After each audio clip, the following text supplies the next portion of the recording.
বাজেটের সময় আমরা 3-4টে প্রোগ্রাম অ্যানাউন্স করেছিলাম, কিন্তু কবে থেকে তারা পাবে সেটার মধ্যে একটু মানুষকে জানিয়ে দেওয়া আপনাদের মাধ্যমে, সেটার জন্যই আজকে এটা করা। বিশেষ করে যুবসাথী যে প্রোগ্রামটা আছে, যে স্কিমটা নতুন করে লঞ্চ করা হয়েছে মাধ্যমিক পাশেদের জন্য, মাধ্যমিক পাস যারা করবে 21 থেকে 40 বছর, তাদের যেমন পরিষ্কার বলা হচ্ছে যে তারা যে কোনো স্কলারশিপে পেতে পারে, সে ঐক্যশ্রী হোক, মেধাশ্রী হোক, স্মার্ট কার্ড হোক, বা শিক্ষাশ্রী হোক, বা Swami Vivekananda merit cum scholarship হোক, যতগুলো আছে সেগুলোর সাথে কোনো এফেক্ট করবে না এটা। কিন্তু অন্য কোনো স্কিমে যদি তারা টাকা না পায় তাহলে তারা 1,500 টাকা করে আগামী 5 বছর পাবে। তারপরে আবার রিভিউ হবে যতদিন তারা চাকরি না পাচ্ছে।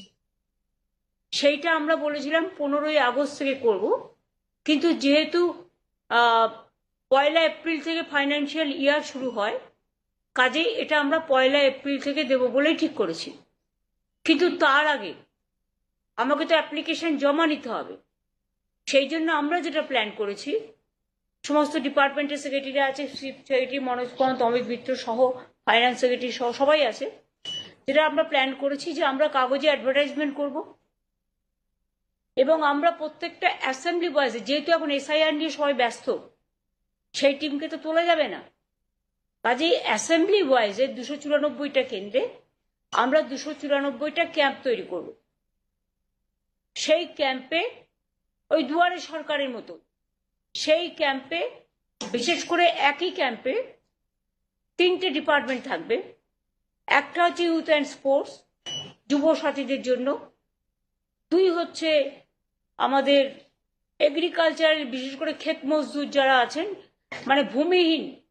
আমরা কৃষক বন্ধুদের 2 লাখ টাকা করে দিই মরে গেলে, এবং এমনি ক্রপ ইন্স্যুরেন্স দিই আমরা বছরে 10,000 টাকা করে দিই যার 1 একরেরও বেশি জমি আছে, এবং যাদের 1 কাঠাও জমি আছে তারা 4,000 টাকা করে অলরেডি পায়।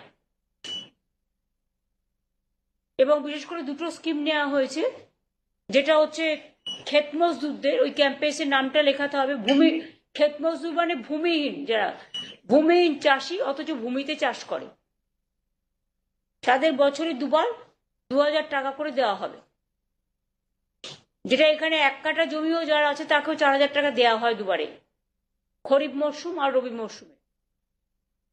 তাছাড়াও মাইনর যারা 1,500 টাকার মধ্যে বা ম্যাক্সিমাম 2,000 টাকা পর্যন্ত পে করে for irrigation water or shallow tube oil, যেটা ওরা পাওয়ার ডিপার্টমেন্টকে দিত, সেটাও ওদের ফ্রি করে দেওয়া হচ্ছে।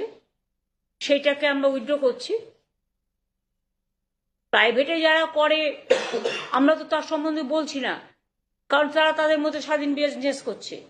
আমরা যারা আমাদের কাছে দরখাস্ত করবে 2,000 টাকার লিমিটের মধ্যে, আমরা তাদের জন্য এগ্রিকালচারাল ডিপার্টমেন্টের লোক থাকবে, যুবসাথী যুব ডিপার্টমেন্ট থাকবে, এগ্রিকালচার ডিপার্টমেন্ট থাকবে, আর মাইনর ইরিগেশন অ্যান্ড পাওয়ার, কারণ এই টাকাটা পাওয়ার ডিপার্টমেন্ট নিত। সুতরাং পাওয়ার ডিপার্টমেন্টের যে জল তুলতে যে খরচাটা হতো, শ্যালো পাম্প বা নানা রকম ব্যাপার আছে, সেই টাকাটা পাওয়ার ডিপার্টমেন্ট নেবে না। সুতরাং পাওয়ার ডিপার্টমেন্ট আর মাইনর ইরিগেশন, এই 2টো ডিপার্টমেন্ট, এই 4টে ডিপার্টমেন্টে 4 জন করে, 4 জন করে থাকবেন, এবং 4 জন করে প্রত্যেকটা অ্যাসেম্বলি কনস্টিটিউয়েন্সিতে একটা দুয়ারে সরকার, এই 4টে ডিপার্টমেন্টের জন্য একটা অ্যাসেম্বলিতে একটাই ক্যাম্প হবে। 15 থেকে 26, 15 তারিখ সকাল 10টা থেকে বিকেল 5টা অবধি, এবং 15 থেকে 26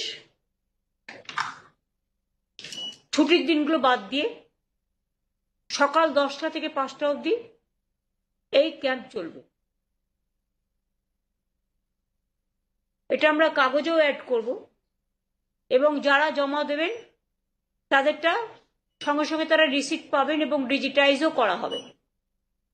এবং এটার সম্বন্ধে ডিটেলস যেটা আপনাদের বললাম এই কারণে যে আপনাদের মাধ্যমে মানুষ জানতে পারবেন, এবং সাথে সাথে আমরা কাগজে অ্যাডও করব যাতে বাদবাকিটা লোকে জানতে পারে। যেহেতু টাইমটা শর্ট, তাই আমরা এখনই অনলাইনে যাচ্ছি না, কারণ অনলাইনে কে পাঠাবে না পাঠাবে রিভিউ করতে সার্ভে করতে বহুত টাইম লেগে যাবে, ফলে ডিপ্রাইভড হয়ে যাবে। আমরা সেটা চাই না, একটু কষ্ট করে এসে তাদের দরখাস্তটা জমা দেবে। আর আমাদের কাছে তো ডকুমেন্ট আছে, আমাদের কাছে এডুকেশন স্কলারশিপের সব লিস্ট আছে, লক্ষ্মীর ভান্ডারের লিস্ট আছে, কৃষক বন্ধুর লিস্ট আছে। যারা অলরেডি পায় একমাত্র স্কলারশিপ ছাড়া, তারা তো অলরেডি পাচ্ছে, তাদেরটা নয়। এটা হচ্ছে এই 3টে সেকশন বিশেষ করে এদের জন্য।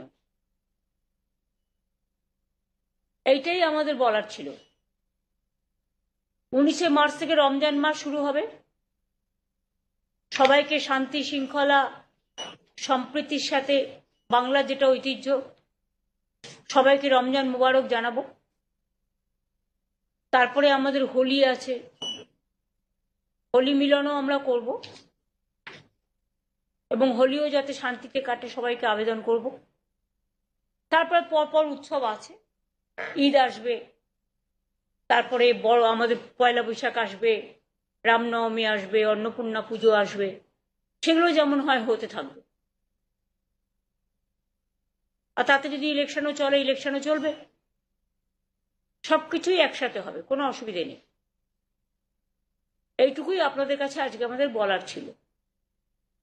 কনসার্ন ডিপার্টমেন্টগুলোকে ডেকে নেওয়া হয়েছে।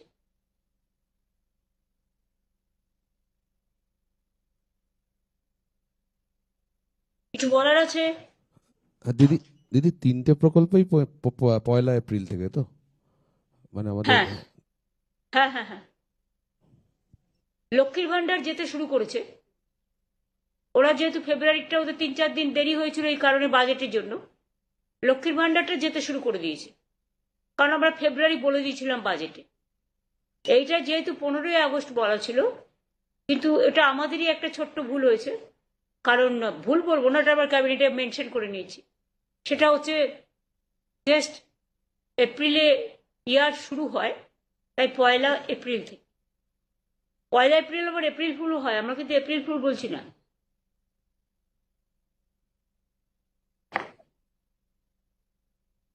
একটা প্রশ্ন করতে পারি? যদিও বলেছেন যে বিধানসভা সময় যে মহার্ঘ ভাতা 4% দেওয়া হবে এপ্রিল মাসে, আমি এটা নিয়ে কোনো কোশ্চেন আপনাদের কাছে করবো, উত্তর দেবো না। যা বলার আমি বিধানসভায় বা ওই দিন আপনারা কোশ্চেন করেছিলেন দিয়ে দিয়েছি। বাদ বাকিটা ম্যাটার ইজ সাবজুডিস। আমি সাবজুডিস ব্যাপারে কোনো কমেন্টসে যাব না।